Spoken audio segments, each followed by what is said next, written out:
So what you're looking at is my 2008 Acura TL Type S. The passenger side rear rear wheel, back tire here. And the problem that I have is my my caliper bolt. I was like checking it because I had sprayed the rotors, the non-breaking part of the rotors, and I had sprayed the caliper brackets and the calipers, and I was just checking on it. I hadn't driven this car in about 3 months, but I had driven it since I had gotten the work done myself, sanded and sprayed it, and I sprayed a couple coats on it, a couple layers. But I noticed I'm missing a bolt, which is kind of scary. And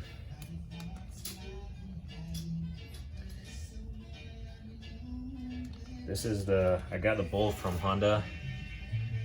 I would have purchased it online because this bolt online was like $6, and because they had to like grab it from a nearby Honda dealership that wasn't the one depicted here, Capital City Honda, it resulted in it being like $12. I didn't get a receipt, so I don't even know how to break down the $12, but online it would have been like $6. I mean, yeah, you'd have paid shipping and tax also, but yeah, $12 for an original OEM bolt.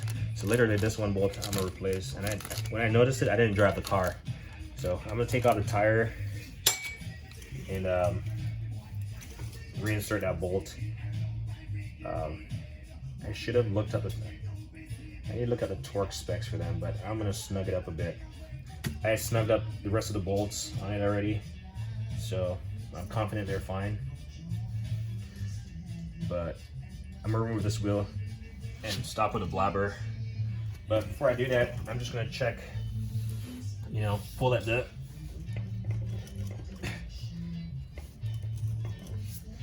wheel bearing or any type of suspension issues. Not a concern right now. Let me get my tool creeper here with all my parts. And I had done a review on this tool creeper recently.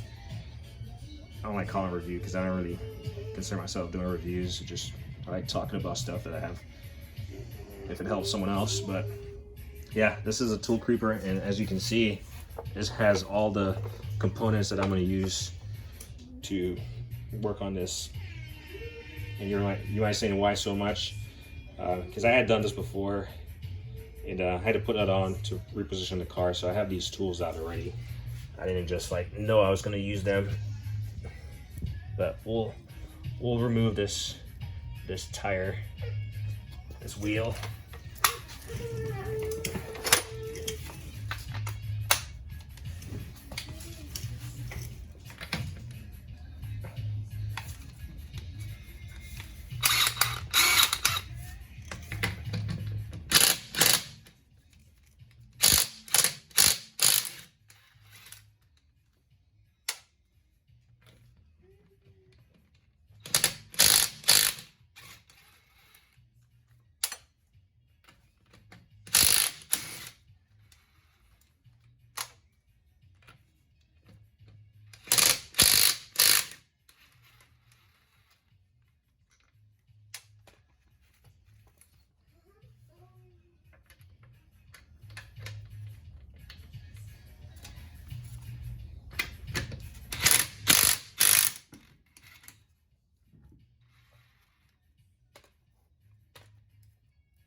So I'm gonna I'm gonna try to bring you in closer just so you can see what the concern is. Put some light in here.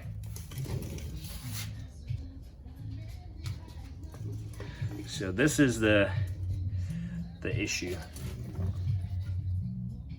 This bolt right here is missing. So you got one down here, this is in place, and this one is missing. So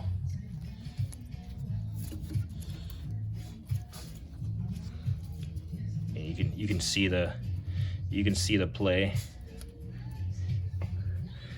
So and show the brake lines. I didn't see anything that was like ruptured, and I had pulled it apart and like redone these caliper slide pins.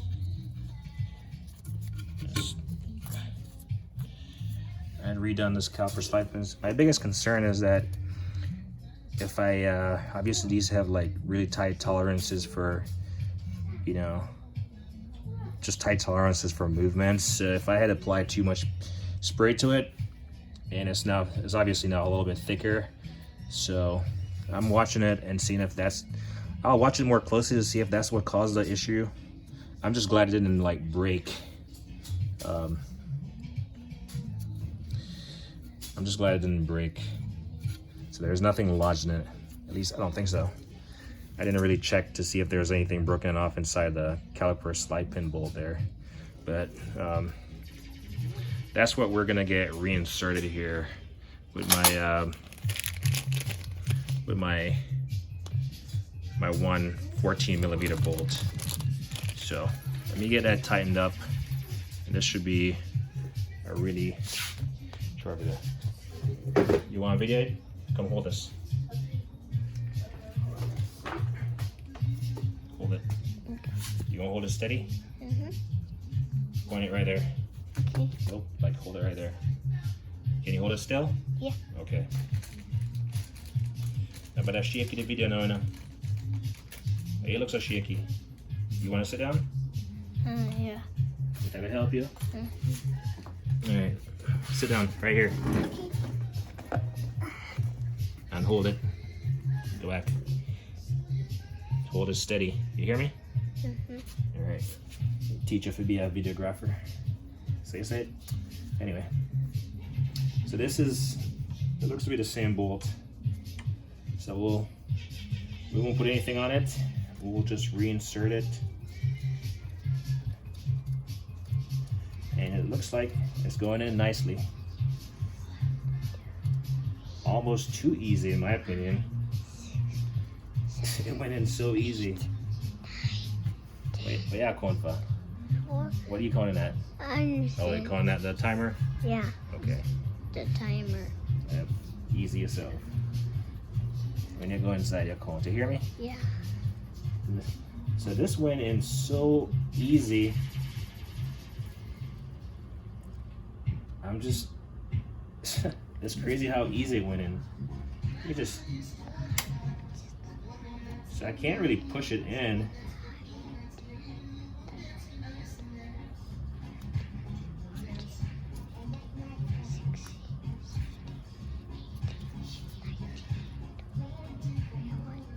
I mean, it's threaded in. I mean, that's what you want to see.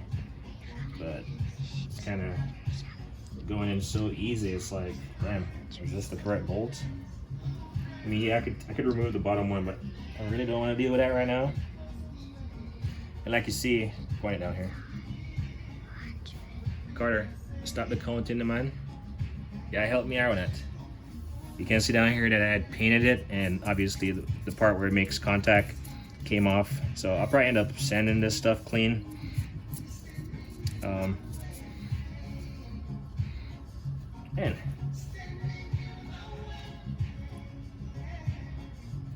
alright, let me get my, so I got a 17mm thin wrench. If I can pick it up.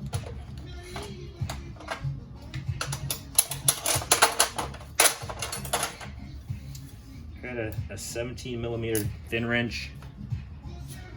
Closer. Okay. A 17mm thin wrench, and that's just to hold hold this piece right here from spinning. So as I tighten this right here, this will tend to spin. So I'm gonna put my 17 millimeter on it to hold it in place as I tighten the caliper bolt in the back. All right, hold this. Sorry for the shaky video. The man, maybe it's 12. Could be wrong. Yep, 12, not 14. So, and I'll put 17 on it.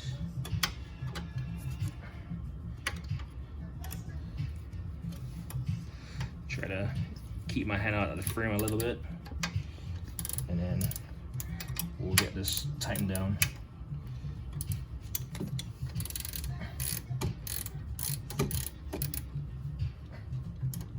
I'm not sure if I'm confident as far as how loosely this thing fits.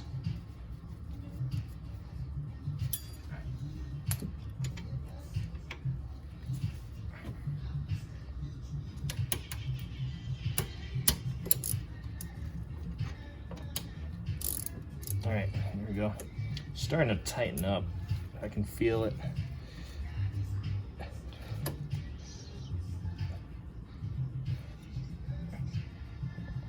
Like I said, I could look up the torque spec real quick. I'd have to get in the manual. But at least I have a bolt in there. That's a plus. That's the biggest concern. So I'm just gonna really snug it up. I'll probably check it from without taking off the wheel, you know, a couple times between servicing the car, just to make sure they're holding steady and they're not like coming apart. Because if that keeps happening, that means that this thing is not sliding like it should.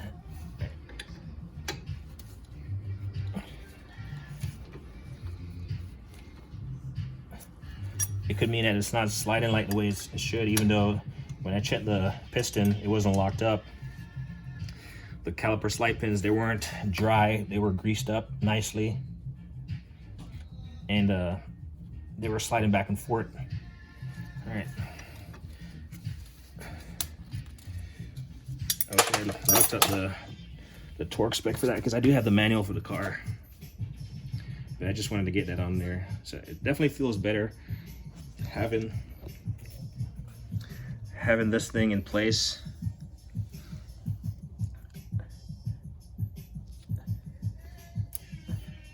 So we'll see how it performs. Like I said, there was no damage or anything. Yeah, back out, look a bit. There was like no damage or anything to any components or anything. The brake supply cable there, the fluid supply cable, like no issues.